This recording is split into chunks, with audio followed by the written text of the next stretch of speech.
Hello and welcome back. Today we're going to be discussing the Pythagorean identity sine squared plus cosine squared equals 1. Now we know that this is related to the unit circle as obviously indicated by the unit circle on the screen right now. However, how is it related to the unit circle? Well, let's look at the unit circle for a second. What is a unit circle? Well, we know that the radius has to be 1 because this is 1, so therefore this must also be 1. And if it's a circle, then one radius is equal to the radius for the whole thing, so the whole entire radius has to be 1 all the way around the circle. Now, now, so what else do we know about the unit circle? Well, we know that on a unit circle, if we have a ray like this, then if we come down here, if this angle is theta, then this over here will be sine theta. And this over here will be cosine theta, right? Now, why is this important? Well, let's get to that. So if this is radius 1 and this is also radius 1, then what do we know? How can we come to this Pythagorean theorem here? This sine squared theta plus cosine squared theta equals 1. Well, we have another Pythagorean theorem that we use all the time. A squared plus b squared equals c squared.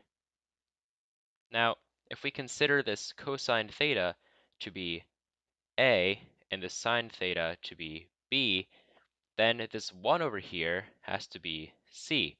So let's put it into kind of perspective here. It just becomes sine squared theta plus cosine squared theta equals 1. Now, that's not the only Pythagorean identity, so let's discuss them. We have sine squared theta plus cosine squared theta equals 1, but we also have some other ones, two specific ones that come in handy a lot. So the first one we get by dividing all of the terms in here by sine squared theta. Now if we do that, then we get 1 plus cosine squared theta over sine squared theta is equal to 1 over sine squared theta. Now, we know that cosine theta over sine theta is equal to cotangent theta, right? So it would reason to be that cosine squared theta over sine squared theta also equals cotangent squared theta. Then 1 over sine theta we know to be equal to cosecant theta. Then it would also reason to be that 1 squared over sine squared theta equals cosecant squared theta.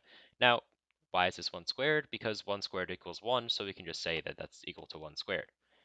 So we get this second identity over here, 1 plus cotangent squared theta equals cosecant squared theta.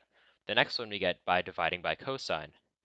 So let's erase this over here, or rather cosine squared theta. Then we would get sine squared theta over cosine squared theta plus 1 equals 1 over cosine squared theta. Now, in the same way that 1 over sine theta was equal to 1 over sine squared theta was equal to cosecant squared theta, now 1 over cosine squared theta will be equal to secant squared theta. And in the same way as cosine squared theta over sine squared theta was equal to cotangent squared theta, we can also just say that the opposite of that, sine squared theta over cosine squared theta, is going to be equal to 1 over cotangent squared theta is going to be equal to tangent squared theta. So this is going to be tangent squared theta. Then our third identity we get to be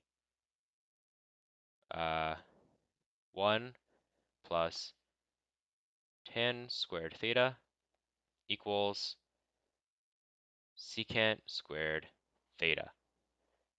Those are all three Pythagorean identities right here. 1, 2, and 3.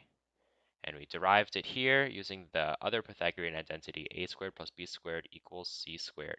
Thank you for watching. See you next time.